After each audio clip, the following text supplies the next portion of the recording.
Y'all, we need to talk about Ice Planet Barbarians. Pictures and patterns put into words that stream across the page, capturing life as soul spoken. We're gonna have some spoilers. We need to have this talk though. We gotta talk. All right, so I've read the first 3 books. Book 1 I gave 4 stars. Book 5 or 2 I gave 5 stars, and book 3 I gave 5 stars, but it was like God tier 5 stars. Like, I love this book. I want to just eat this book and just read it again and again and again. Like, oh my God. Okay. So if you are new to Ice Planet Barbarians or haven't read Ice Planet Barbarians or aren't sure if you want to read Ice Planet Barbarians, we're going to have a discussion. There's going to be some spoilers, but I'll try not to be too spoilery. It's going to be a little spoilery, but we're going to have this discussion anyway. So the Ice Planet Barbarians universe starts with these girls getting abducted by the bad aliens. And these aliens are awful. They are trafficking them. We don't know exactly what's going to happen to them. We just know it's bad. The aliens are treating them very poorly, and things on the ship are terrible. Things happen, and the bad aliens have to drop the cargo hold onto a neighboring planet and leave. And so these girls are now on the planet they dub Not Hoth. It is an ice planet, and they have no food. They are cold, and they are not in great shape. A lot of them have injuries from the actual crash, and nobody is doing well. So in book 1, Georgie goes off and is like, I'm going to go try to find help or food or something, because I'm not just going to lay here and die. And there's only one set of there's an alien guard who didn't make it, and so they take his stuff, but there's only one set of warm clothes to go out on the planet anyway. So Georgie wanders out and meets Vectal. Vectal is a blue horned alien with a tail. Yeah, think Avatar-esque. And he resonates with her. So in their world, they have these little parasites, and these parasites, they have to have these parasites to survive on the planet, which we quickly learn. And for the parasites are very interested in getting people to procreate so that they can keep their hosts. So it's kind of, if you've ever watched Stargate, the Jaffa have to carry them so that they're safe, but without the icky scar stuff. So yeah, just kind of Stargate, Gould, Jaffa, that sort of symbiotic relationship. They don't take them over like the Gould do with other hosts, but these want to be inside the host so that they can be safe. They don't go and go anywhere else. These are the hosts that they want, and they're very interested in keeping hosts, propagating host species. So Vectal is they also they go off and purr when they find this person's fated mate, and that is somebody that this person can and should have babies with. So Vectal meets Georgie, and he, of course, resonates with her, and she's like, whoa, friend. I know, you now they can't speak the same language initially, so she's like, I see you want some stuff, and that's cool, but I'm trying to save my friends, we're trying to get back home, we got all this stuff happening.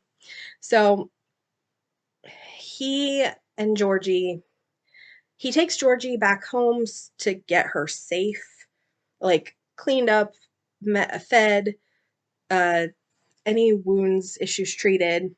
And then they also find a way to communicate.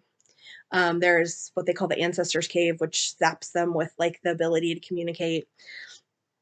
And then they go back to the plane to help the other girls, or the ship to help the other girls. Book 1. The beginning was too long and did not focus on the couple. So in the beginning, you've just got how they got to the planet and all the bad stuff happening in the alien plane. I almost DNF'd this book because there's a really violent essay scene.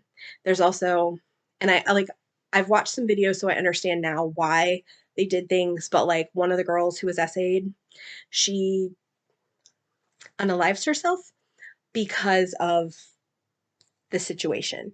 And it's all of that was really, really triggering for me. Now, once Georgie and Vectal met, I was all for it. Like, I was ready to DNF in the beginning. I was hating it. And then they get together and it was perfect. Loved everything. So they're back at the ship. And Georgie, by this point, she is already pregnant with Vectal's baby. Yeah, she's already pregnant with Vectal's baby because, he's a hunk. She was all like, yeah, let's do this. So they're back at the ship, and oh, I probably should mention the barbarians that he took her back to. They are having a shortage of females. They only have 4 women in their tribe of like 20 some men, and they are on the verge of extinction. So the fact that these guys can resonate with these females and make babies with them is huge. So all of these hunters are coming to help carry these women in the hopes that they are going to also resonate and be fated mates with these girls. And still, like, the numbers are still, there's still like double the men as the women. So even with all the women on this plane, our ship, there's still not enough women. So let's be clear about that, because that's important in the next book. Well, the next couple books. So in book 2, we get a recap from one of the girls on the ship. She has been here waiting for Georgie and to come back. She's injured. She's got a foot injury. She is starving. She's cold. Like, she's dirty. She is not feeling this. She is not happy. And then these aliens come, and she can't understand them, or thinks they can't understand her, I think. Anyway, this one keeps coming to her and trying to give her food, but it tastes awful. And he keeps trying to put furs on her. And she's like, just leave me alone, buddy. Leave me alone. And he's like kind of scary looking. He's missing a horn, and he's like a little bit scarred up and stuff. And she even says at one point that he's the scary one. Well, he's frustrated because he's resonating with her, but he's having to try to like keep it down because he doesn't want to scare her, and he doesn't want to let other people know that he's resonating with her. So he's like managing to keep his quee quiet, which I don't know how he's managing that, but whatever. And so he's all like, all right, well, once they resonate, he's like, my whole life now is about keeping you safe so that we can have a baby. And I love it. It may not be for everybody, but like, if you look at like animals in the wild, like all the boy animals are just, I just exist so I can protect you and have babies with you. And it's lovely in many ways. I love it. I love this trope. This is really working for me. So he's all like, I'm going to take care of you. I'm going to protect you. You are my mate. And he just keeps trying to feed her and fix her and keep her warm. And she's not having any of it and is fighting him at every freaking turn. So they head off to try to bring the girls back to the tribe. On the way, they're like, hey, to keep living on this planet, y'all need to get some parasites too. And so the Vectal has said, he's the tribe leader. He's like, listen, the women are only coming if they want to come, and the women are only going to get the parasite if they want to, because honestly, we don't want to force people to do what they don't want to. This has to be a consensual thing.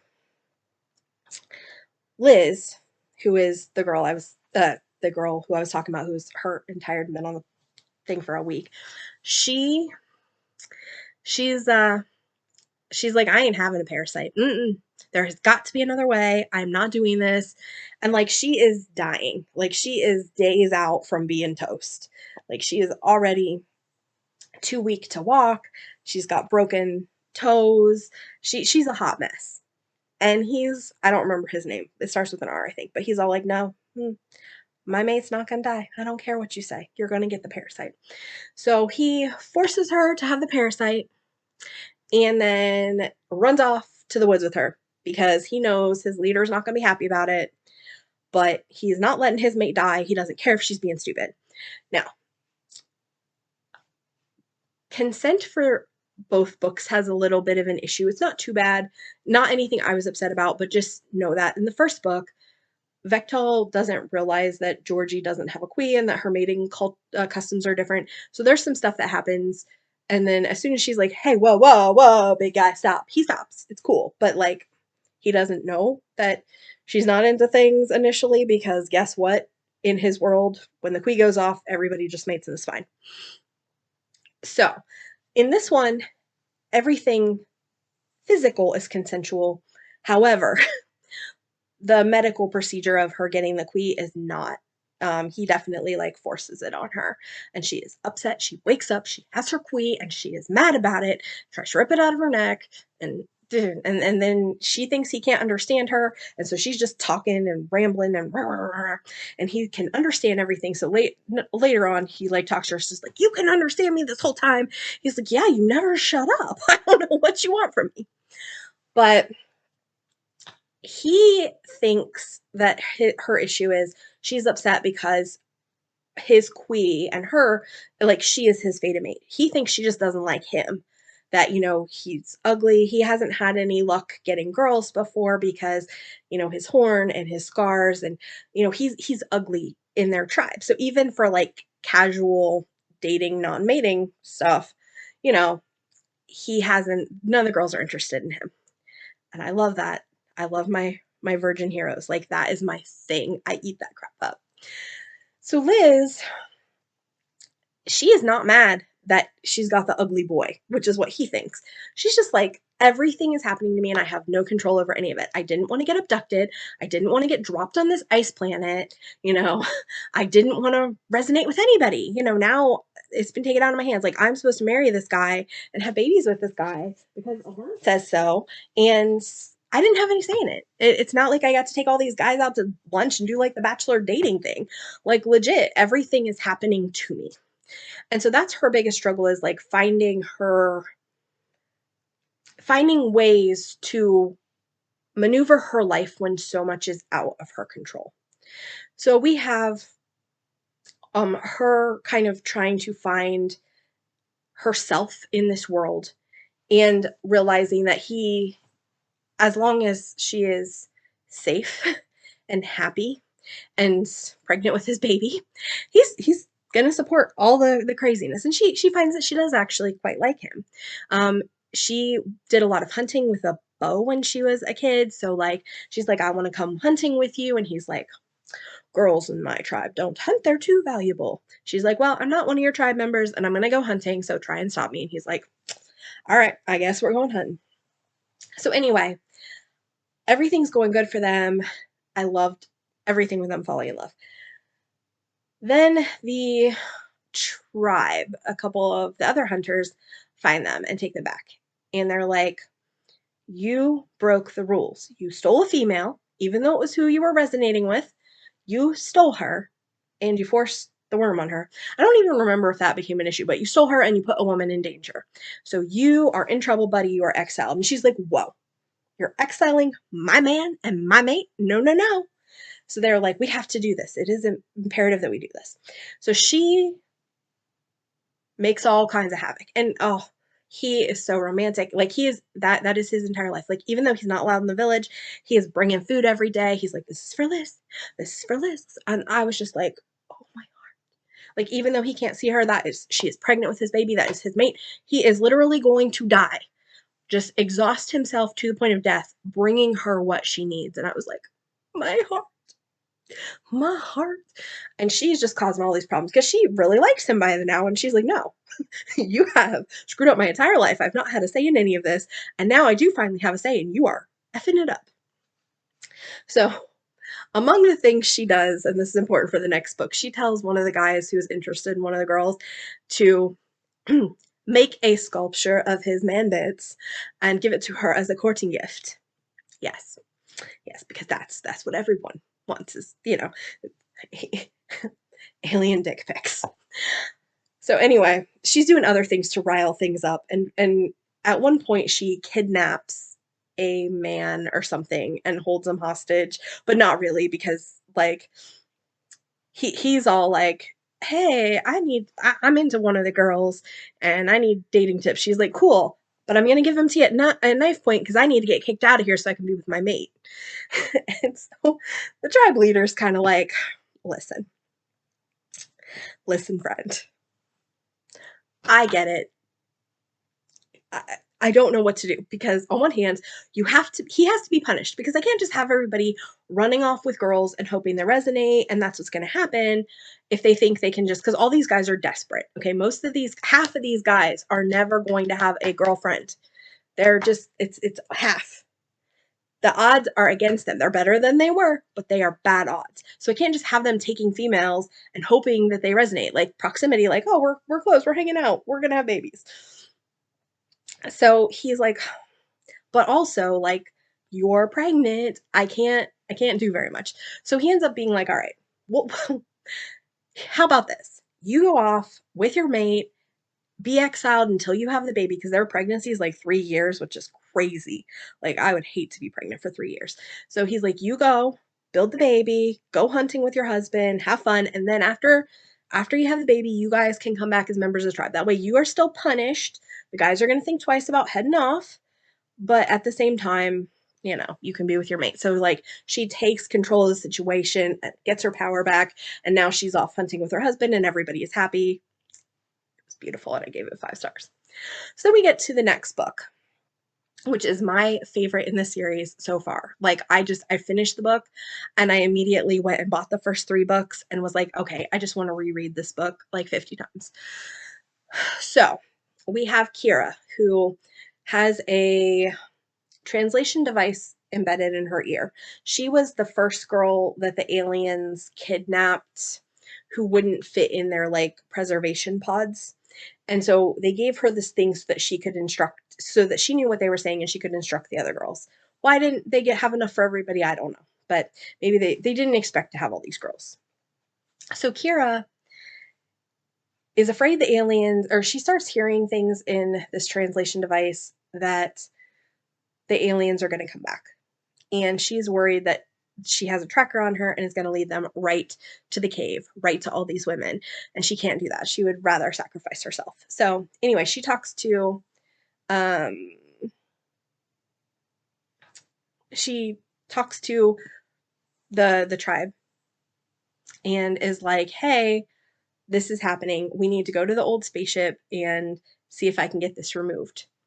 And I think his name's Ihako. Her name's Kira. Ihako, I think. I did listen to this on audiobook. I know it starts with an I, or at least it sounds like it starts with an I. He's the one, by the way, who presented the courting gift to Kira, and she was like, "Oh, that's a choice, isn't it?"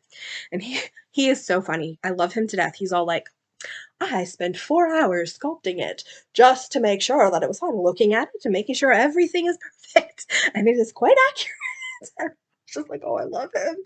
But he's such a good communicator. He is the exact opposite of a miscommunication trope. Like, instead of getting mad about anything, he's always like, is this not okay? Is this not right? What did I do wrong? What is the problem, Kara? But he's very like blunt. I loved him. Like, this is the man I want to just be married to in real life. Because you're never gonna have a misunderstanding. He's very good at being like, this is what I want, you know, very clear about things. Kira. Okay. So I've given you kind of the plot points, but I'm telling you character stuff. Kira is had a abdominal infection when she was younger and has been told she can never have babies. So she's really worried about like, I'm never going to resonate because resonating is going to happen like only if you can breed. I can't breed, so I'm never going to resonate with these guys. Are they still going to want me in the tribe? Are they going to protect me? Am I going to get kicked out in the snow and die on planet not Hoth? And so, like, she's got all these concerns. And also, like, of all the women, she really wants a baby. All these women are in their 20s, and most of these have never really thought twice about having babies. Because, and I think as an infertile woman, and I'm an infertile woman, so, like, I definitely, like, Kira, I was feeling her pain. She's like seeing all these babies and like, I'm never gonna have these babies. And interacting with these babies, and oh, my heart just broke for her because I get it. I get it. So like she's like, I'm never gonna resonate on this planet. They might kick me out. I'm never gonna have these babies. And she is just having some big feels. Anyway, and so that's the other reason I think she's more willing to like let herself, if bad things happen, she's like, you know what, let the aliens take me as long as everybody else is safe, because I don't belong here. I can't breed with these people, and I'll probably get kicked out anyway. So she is like, let's go to this cave and try to get this thing removed so that we have a chance of being safe. And Ihako's like, hey, I'll come with you. And there's another guy that comes with them. I think his name's Hayden, and he's a widower. And I want his romance so bad. Like, I don't know if he's one that gets a romance, but I want his romance. He's like sad and grumpy, and I was just like, oh, I want to hear his story. And then there's a girl that goes with him who is like very mechanically inclined. I don't remember what her name is. She's in the next book, and I'm a little nervous. I'm not going to love book 4. We'll see. Like, based on a couple things, I haven't started it yet because I'm really like, oh my God, 3 was like God tier good. And I know I'm not going to like 4 as much, or I suspect I'm not going to like 4 as much.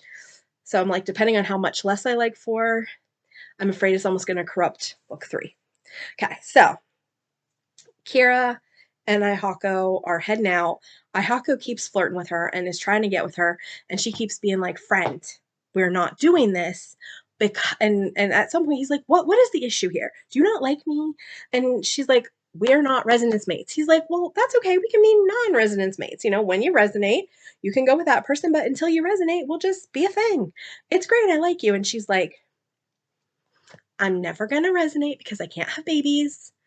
So when you resonate, you're going to leave me and it's going to break my heart." He's like, "I'm just not going to, nope, I'm going to get a resonance mate and I'm not going to go anywhere.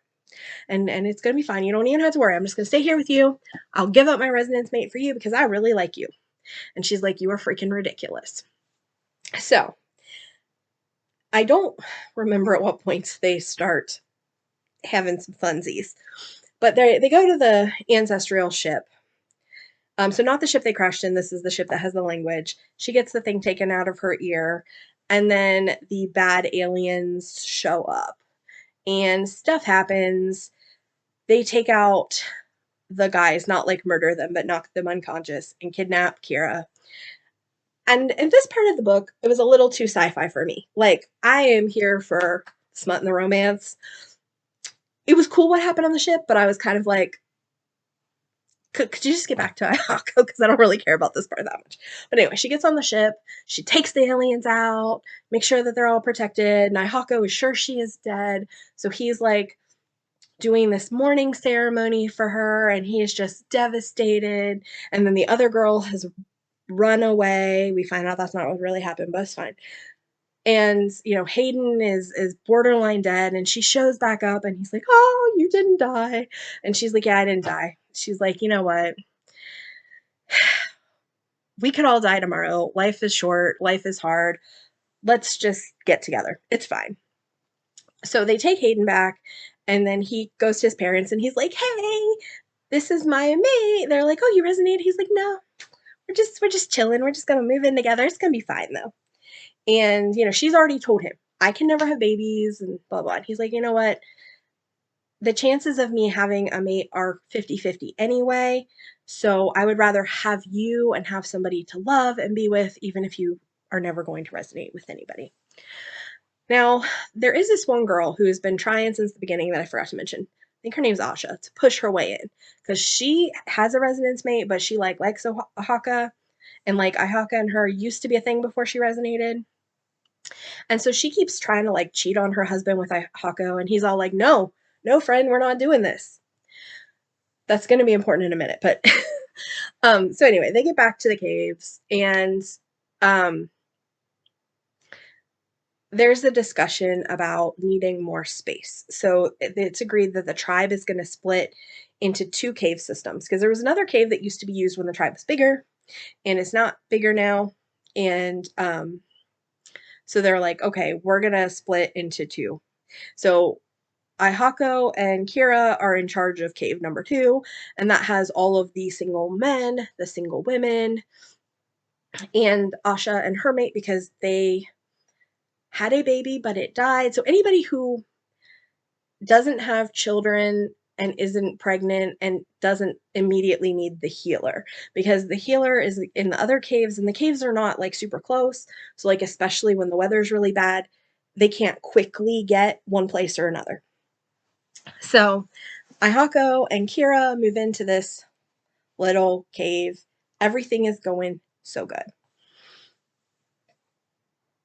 Then she is standing in the hallway with him and Akasha, whatever her name is, Asha, whatever, the girl that I don't like. She's awful. And again, I do like that we're getting a show that not all the residents' matings are happy and perfect. And we learn that a little bit in book 2, that, you know, just because you're resonating with somebody doesn't mean everything's perfect and happy. So we have her showing up and she's all like, Ayako, I don't like my room. Me and my husband's room is too small. It's awful. You got to come look at it. So she grabs his hand and starts dragging him along. And Kira hears resonance. And she's like, no. I was so happy everything's good. And now he's resonating with this hoe. That's just what it is. Now, I knew what was really happening. But I think if you're not prepared for it, you're like, no. But I was like, the author would not do this to me. I know she would not do this to me. So she did not do this to me. So I was prepared for that. I was like, okay, I understand why we did this to throw this in. But yeah, so she's like, Kara's like having a meltdown. She's like, I can't believe you're resonating to her, but you and I are together and blah, blah, blah. And I just got happy and settled and now all this is happening. And he looks at her. He's like, are you dummy? I'm resonating with you. She's like, I can't resonate. I can't have babies. And he's like, the parasite that we put in your body, maybe it fixed you. So they run back to the cave and she's all like, you mean I'm ovulating? And I just started bawling because, like, as a infertile woman, that is such a powerful moment. Like, even when you are going through fertility treatments and you see the ovulation stick, you know, even if things don't come of it, because I've had one successful round of fertility treatments where I got my daughters, and then I've had a year long of unsuccessful fertility treatments, and ended up stopping because of finances. So, you know, but just for her to be like, you mean I'm ovulating? I can really have a baby?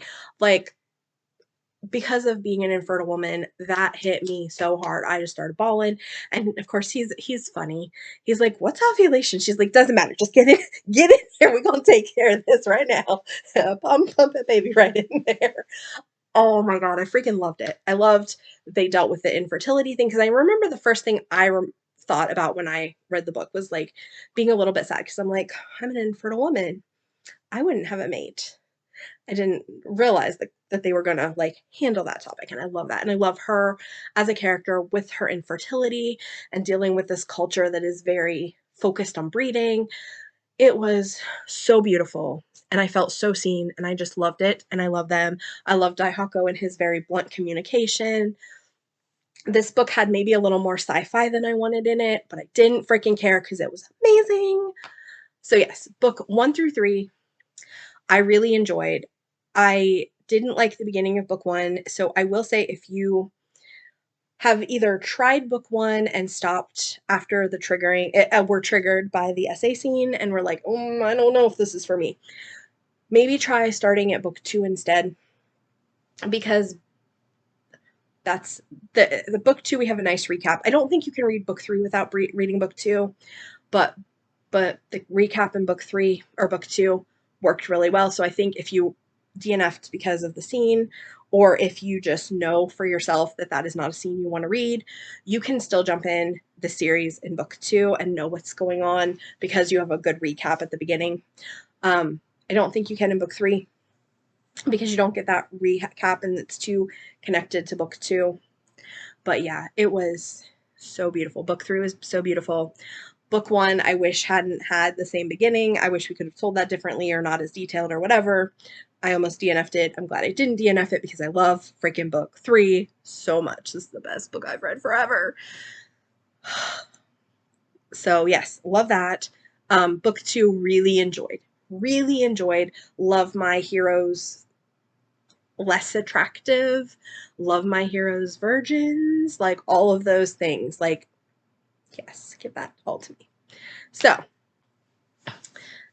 if you have read Ice Planet Barbarians, which book is your favorite?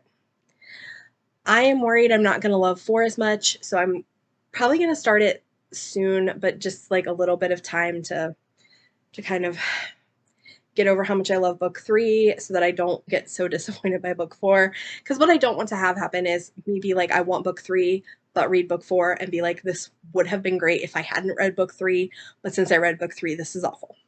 I also tried a couple different alien romances that I'm going to be doing videos about. I did not like either of the other series that I tried as much as I liked Ice Planet Barbarians, and probably not going to continue them. Slight spoiler for my vlog. But so I did try some other stuff in between just so that I could have a little time before starting book 4. But if you've read Ice Planet Barbarians, what's your favorite book? And based on what it sounds like I like, can you recommend other alien romance series that I might try for when I have that itch and either have finished Ice Planet Barbarians and or for whatever reason still want alien romance but need to take a step back from the books, like when I know the next book isn't going to be as good as the one I just read and need that little hint of, okay, wait. Yes, tell me all about your alien romances that I should read down here, and which of the Ice Planet Barbarian books was your favorite. And this is Jane, and I'll see you next time. Bye!